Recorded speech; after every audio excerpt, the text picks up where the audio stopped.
আমি এখন দাঁড়িয়ে আছি পুরী মন্দিরের সামনে।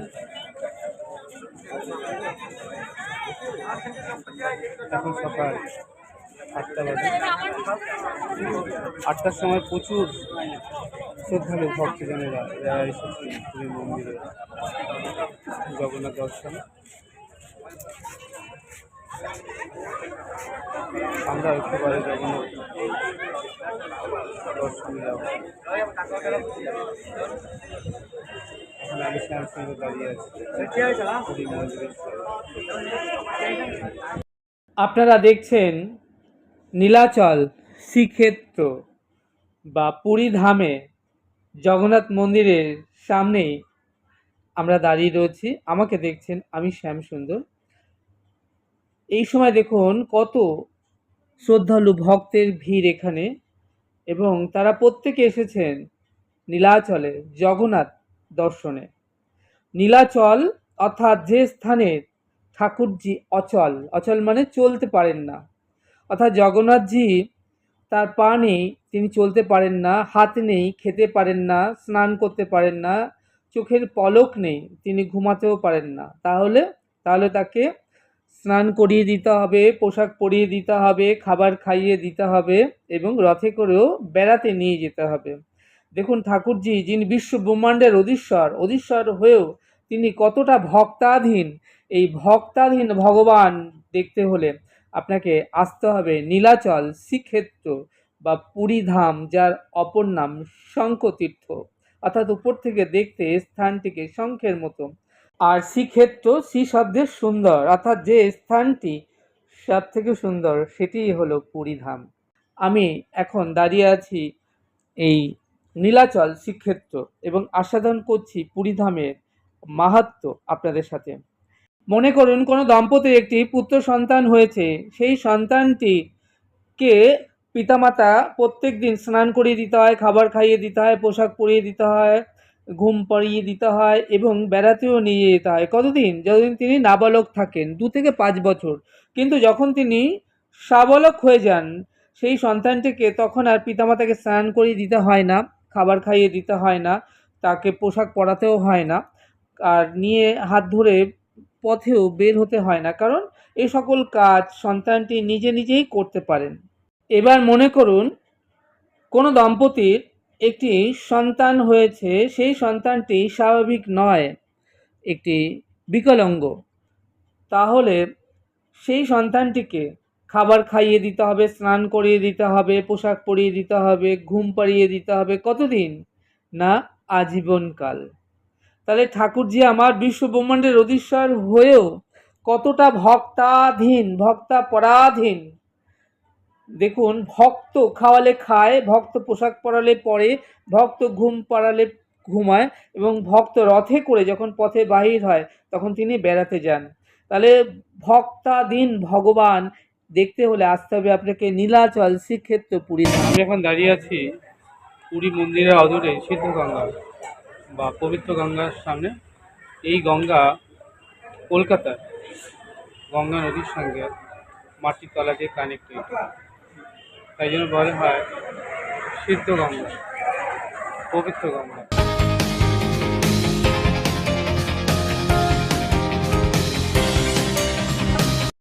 সিদ্ধ গঙ্গা বা পবিত্র গঙ্গা দর্শন করে আমরা এবার চলে এলাম পুরী শ্রীক্ষেত্র মন্দিরে।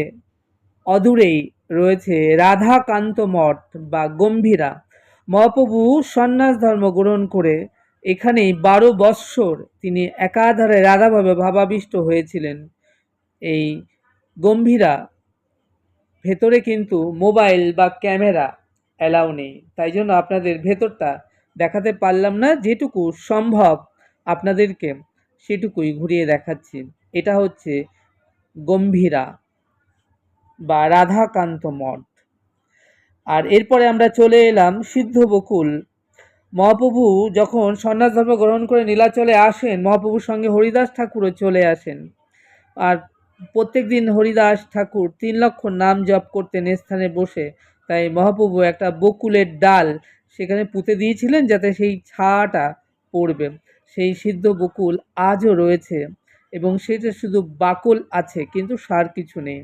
যাই হোক, আমরা সিদ্ধ বকুল দর্শন করে আমরা চলে এলাম স্বর্গদ্বার রোডে। আপনারা এখন দর্শন করছেন স্বর্গদ্বার রোডে জগন্নাথ বলদেব সুভদ্রাজির অপূর্ব অভূতপূর্ব একটি সুন্দর মন্দির। আর এখানে এই সমস্ত মার্কেট রয়েছে কেনাকাটা করবার জন্য, এবং এর পাশেই রয়েছে পুরী সি বিচ। তাহলে আপনারা দেখতে থাকুন শ্রীক্ষেত্র নীলাচল পুরী ধাম। আপনারা দেখছেন পুরীতে ভারত সেবা আশ্রম সংঘ মূল গেট, তার সামনে আমি শ্যাম সুন্দর দাঁড়িয়ে রয়েছি। আজই আমরা পুরীতে এসে পৌঁছেছি। আমরা এখানে 4টে দিন থাকব এবং পুরী ধাম ঘুরে দেখব এবং আপনাদেরকে ঘুরিয়ে দেখাবো। এই ভারত সেবা আশ্রম সংঘের প্রতিষ্ঠাতা আচার্য হলেন স্বামী পরমানন্দজি মহারাজ। ভারতবর্ষের প্রায় ছোট বড় সমস্ত শহরগুলোতেই রয়েছে স্বামী পরমানন্দজি মহারাজের প্রতিষ্ঠিত ভারত সেবা আশ্রম সংঘ।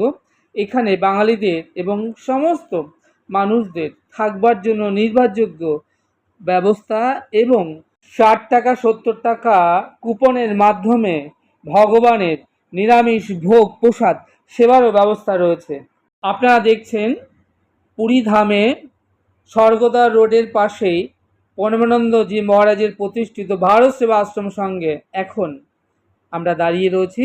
আমরা এখন রয়েছি এই ভারত সেবা আশ্রম সংঘে। দেখুন কত পর্যটক এই আশ্রমে গমগম করছে। তার মধ্যে সিংহভাগই হলো বাঙালি। তাদের ভরসা এবং বিশ্বাস এই ভারত সেবা আশ্রম সংঘের প্রতি। শ্রীক্ষেত্র নীলাচলে থাকবার জন্য প্রচুর হোটেল আছে, কিন্তু আমাদের পছন্দ ভারত সেবা আশ্রম সংঘে। আমরা মূল যে ভারত সেবা আশ্রম সংঘ দেখলেন তার উল্টো দিকে রয়েছে লাইব্রেরি, এই বিল্ডিং। আমরা এই লাইব্রেরি যে ভারত সেবা আশ্রম সংঘে তার 2nd ফ্লোরে মহারাজ আমাদেরকে রুম দিলেন। চলুন আপনাদেরকে আমাদের রুমটা ঘুরিয়ে দেখাই। ধীরে ধীরে আমরা সিঁড়ি বেয়ে উপরে উঠছি। আর এই বিল্ডিংটা ভালো যথেষ্ট, এবং এখানে কিছুক্ষণ আগে আমরা যিনি আছেন দায়িত্ব কেয়ারটেকারের সঙ্গেও আমরা কথা বলেছি। এখন দেখুন আমাদের রুম থেকে সামনে রাস্তাও দেখা যাচ্ছে। আমাদের এই রুমটার ভেতরটা আপনাদেরকে ঘুরিয়ে দেখাই। অনেকগুলো রুম রয়েছে এই বিল্ডিংয়ে এবং সামনে একটা বড় ব্যালকনিও রয়েছে। পাশে সিঁড়ি দিয়ে আপনি ছাদেও যেতে পারবেন জামা কাপড় শুকাতে মেলতে। আমরা আমাদের রুমটা দেখাচ্ছি। একটা টেবিল রয়েছে, ডাবল বেড, আর একটা চেয়ারও আছে বসবার জন্য। রুমের মধ্যে একটা আয়না আছে, আলনা আছে, বেসিনও আছে। এই রুমটার ভাড়া 300 থেকে 400 টাকার মধ্যে প্রতিদিন। আমরা এখানে থেকেই এই 4টে দিন পুরী ধাম বা নীলাচল শ্রীক্ষেত্র ঘুরে দেখব। এবার চলুন আপনাদেরকে ছাদটাও ঘুরিয়ে দেখাই। আমরা চলে এসেছি আমাদের এই রুমের উপরে যে ছাদ রয়েছে, এখান থেকে আমরা এই পুরী শ্রীক্ষেত্র বা নীলাচলের যে প্রাকৃতিক সৌন্দর্য ঘুরিয়ে দেখাচ্ছি। এই ছাদে দাঁড়িয়ে পুরী জগন্নাথ দেবের মন্দিরের চূড়া পর্যন্ত দেখা যাচ্ছে। প্রাকৃতিক যে সৌন্দর্য, পুরো শহরটা দারুণ। আর এখানে সমুদ্রের গর্জনও বেশ শোনা যাচ্ছে। এই যে সামনে দেখছেন পুরীর সমুদ্র, বেশ সুন্দর জায়গাটা, নিরিবিলি মনোরম প্রাকৃতিক পরিবেশ। যারা একটু নিরিবিলি পরিবেশ পছন্দ করেন তাদের জন্য এই জায়গাটা হলো থাকবার জন্য আদর্শ জায়গা। আজ এটুকুই। আপনারা আমাদের সঙ্গে জুড়ে থাকুন আর ঘরে বসেই দেখতে থাকুন পুরী শ্রীক্ষেত্র নীলাচলের এই ছোট্ট সুন্দর সুন্দর ভিডিওগুলো। আশা করব আপনাদের বেশ ভালো লাগবে। চ্যানেলটি সাবস্ক্রাইব করবেন। আপনারা ভালো থাকবেন, সুস্থ থাকবেন, আনন্দে থাকবেন। তাহলে দেখা হচ্ছে আগামীতে আরও একটি নতুন সুন্দর ভিডিওর সাথে। সেই অবধি আমার সঙ্গে প্রেম সে বলুন রাধে রাধে।